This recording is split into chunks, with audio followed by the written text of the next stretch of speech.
Hello everyone, Assalamu alaikum. Welcome back to my channel Literary Journey with Tamanna. আশা করি প্রত্যেকেই ভালো আছেন, সুস্থ আছেন। আজকে আমার আলোচনার বিষয়টা একটু ভিন্ন। গতানুগতিক কোনো লিটারি টপিকের আলোচনা নয়। আজকের টপিকটি হলো ইংরেজিতে অনার্সের ভীতি দূর করার উপায় সম্পর্কে। তো প্রথমেই বলে রাখি, আলোচনাটি সম্পূর্ণ আমার নিজস্ব এক্সপেরিয়েন্স ভিত্তিক, যেগুলো কারোর সাথে মিলতে পারে আবার কারোর সাথে নাও মিলতে পারে। তো সেক্ষেত্রে দয়া করে ক্ষমা সুন্দর দৃষ্টিতে দেখবেন। ইদানিং বিভিন্ন গ্রুপে দেখি যে নতুন ক্যান্ডিডেটদের ইংরেজি সাবজেক্ট সম্পর্কে প্রচুর ভয় আর হেজিটেশন।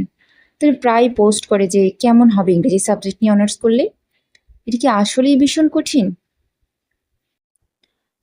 আমি কি পারবো ইংরেজি সাবজেক্ট নিয়ে অনার্স করতে? আমি তো খুব বেশি দক্ষ না ইংরেজিতে। নাকি ইংরেজিতে অনার্স করতে হলে ইংরেজিতে ভীষণ ফ্লুয়েন্ট হওয়া ছাড়া সম্ভবই নয়? তাদের উদ্দেশ্যে আমার আজকের আলোচনা। তো চলুন কথা না বাড়িয়ে মূল আলোচনায় ফিরে যাই। এই ক্ষেত্রে আমরা প্রথমেই যে ভুলটা করি সেটা হলো অ্যাডমিশনের পর ভীষণ এক্সাইটমেন্ট নিয়ে প্রথমে আমরা একটা গল্প কিংবা কবিতার টেক্সট বা ব্যাকগ্রাউন্ড সম্পর্কে না জেনেই কোনো রকম একটা বাংলা থিম বা সামারি পড়ে এর প্রশ্নগুলো মুখস্থ করতে বসে যাই। এর ফলে কি হয়? এর ফলে সব পড়া পুরো সাহিত্যটাই আমাদের মাথার উপর দিয়ে যায়। আর সাহিত্য কি মনে হয় বোরিং আর রসকসীন একটা বিষয়। তো এক্ষেত্রে আমাদের করণীয় কি? আমাদের করণীয় হচ্ছে প্রথমেই ফিগার্স অফ স্পিচগুলো সম্পর্কে সম্যক ধারণা নেওয়া, যাতে করে আমরা সাহিত্যের যে সূক্ষ্মতা, যে নিগূঢ়তা রয়েছে সেটা বুঝতে পারি। সাহিত্য আমাদের যে একটা হিডেন মেসেজ দেয় সেটা বুঝতে পারি। যে কোনো টেক্সটেরই একটা অর্থ রয়েছে, সেই অর্থের গভীরতা, লেখার উদ্দেশ্য, আইরনি, স্যাটায়ার, হিউমার এগুলো যাতে বুঝতে পারি। এক কথায় ফিগার্স অফ স্পিচ না জানলে আমরা সাহিত্যিক যে মারপ্যাচটা রয়েছে সেটাই বুঝতে পারবো না, সাহিত্যের রসটাই উপলব্ধি করতে পারবো না। তো দ্বিতীয়ত আমাদের করণীয় কি? এরপরে আমাদের করণীয় হচ্ছে হিস্ট্রি অফ ইংলিশ লিটারেচার সম্পর্কে ভালোভাবে জেনে নেওয়া, যার মাধ্যমে আমরা প্রত্যেকটা ফ্রিওরের ব্যাকগ্রাউন্ড, প্রত্যেকটা সাবজেক্ট, কবিতা কিংবা গল্পের ব্যাকগ্রাউন্ড সম্পর্কে জানতে পারবো। যেমন প্রত্যেকটা ইয়ারেই কিন্তু আমরা নতুন নতুন সাবজেক্ট পাই, প্রোজ পাই, পোয়েট্রি পাই। প্রকৃতপক্ষে এগুলো প্রত্যেকটিই কিন্তু হিস্ট্রি অফ ইংলিশ লিটারেচারের সাথেই সংযুক্ত। বিভিন্ন সাবজেক্ট যেমন Elizabethan and Jacobian drama, 16th and 17th century poetry, restoration and 18th century fiction, 19th century novel, 20th century poetry, এগুলো পড়তে হলে আমাদেরকে অবশ্যই এই পিরিয়ডগুলো সম্পর্কে স্পষ্ট ধারণা রাখতে হবে।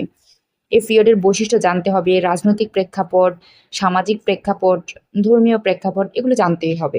এই সকল পিরিয়ডের লেখকগুলো সম্পর্কে স্পষ্ট জানতে হবে, তাহলেই তো আমরা পিরিয়ডগুলোতে রচিত সাহিত্যের মর্মার্থ উপলব্ধি করতে পারবো, সাহিত্যগুলো বুঝতে পারবো।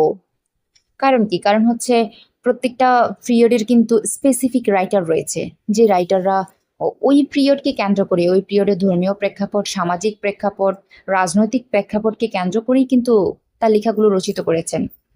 তার লেখায় কিন্তু ওই বৈশিষ্ট্যগুলো, ওই স্পেসিফিক পিরিয়ডের বৈশিষ্ট্যই কিন্তু ফুটে ওঠে। তো সেক্ষেত্রে তার লেখাগুলো, ওই লেখকদের লেখাগুলো আমাদেরকে বুঝতে হলে ওই স্পেসিফিক পিরিয়ডটার বৈশিষ্ট্য জানতে হবে, ওটার রাজনৈতিক প্রেক্ষাপট জানতে হবে, ব্যাকগ্রাউন্ড জানতে হবে, সামাজিক ব্যাকগ্রাউন্ড জানতে হবে, ধর্মীয় ব্যাকগ্রাউন্ড জানতে হবে।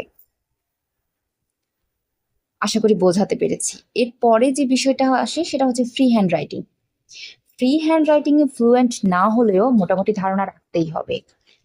এরপর আমরা প্র্যাকটিসের মাধ্যমে খুব ভালোভাবে দক্ষ হতে হবে, বারবার প্র্যাকটিস করতে হবে। এগুলো ফলো করলে আমি মনে করি মোটামুটি ইংরেজিতে অনার্স নিয়ে ভয় থাকার কোনো কারণই নেই। এক কথায় এই স্পেসিফিক বিষয়গুলো ফলো করলে আমরা কিন্তু আমাদের অনার্সে যে 4টা বছর রয়েছে সেগুলো আমরা খুব আনন্দের সাথে কাটাতে পারবো, কোনো প্রকার বোরিং ফিল হবে না। তো আমার এই আলোচনা যদি আমার নতুন ক্যান্ডিডেট ভাই বোনদের ভীতিটা একটু হলেও কাটাতে সাহায্য করে, তাহলে সেটাই আমার প্রাপ্তি। তো ভিডিওটি ভালো লেগে থাকলে অবশ্যই লাইক, কমেন্ট এবং শেয়ার করে দেবেন। আর আমার চ্যানেলটি এখনো সাবস্ক্রাইব করে না থাকলে অবশ্যই সাবস্ক্রাইব করে দিয়ে পাশে থাকা বেল আইকনটি ক্লিক করে দেবেন, যাতে করে পরবর্তী যে কোনো ভিডিও সবার প্রথমে আপনি পেতে পারেন। ভালো থাকবেন, সুস্থ থাকবেন। আসসালামু আলাইকুম।